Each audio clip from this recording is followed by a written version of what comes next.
After getting my MFA in sculpture and having a 20-year career doing public art, I switched to working with marine debris. I collected a lot of it, and I started working with small pieces and making small birds and putting them on interesting bases. Eventually that grew to become larger sculptures. After I acquired 3 truckloads of marine plastics that were collected on Midway Atoll in Papahanaumokuakea, and I thought I made a mistake trying to use these materials. How could I make such large discards be anything other than garbage? And when everything was sitting there in a pile, I looked over it and I saw the word dump, and that was stamped into the back of a toy truck.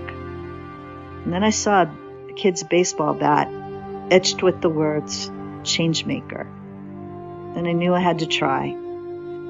It was then that I realized these materials could speak for the marine life they had so severely impacted. That began my quest to transform this decomposing marine debris into something that could change our behavior around single-use plastics. It took a couple years to turn these throwaways into collectible art that would invoke an emotional response or have a presence. This process to find my mission, which was to give nature a voice while engaging viewers to prevent more plastics from entering the oceans. Originally, I started with the form of monk seals. They didn't look quite right at first, but eventually I got it. And then emperor penguins holding fishing floats all in their bellies.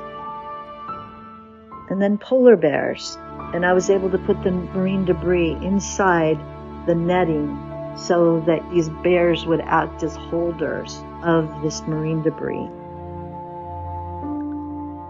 I was able to get an unlimited supply of derelict fishing nets from a bounty program that was started by Hawaii Pacific University.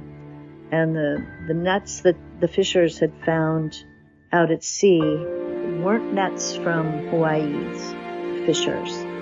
They were from beyond, and they were dangerous, and they were trapping our marine life. And so I created those to be more open, that almost have an appearance of a shroud. Many of these works were showcased in sculpture installations recently at 3 outrigger resorts in Waikiki. And when they were put up, they brought tears to some viewers' eyes, and while others, they wanted to come up and tell me that they could not look at plastics in the same way again. And families, all wanted to tell me what they were doing to avoid plastics. And it seemed like a very important message, and I wanted to reach more people. So we used social media and did a FaceTime Live, and we reached even more viewers than we did in person.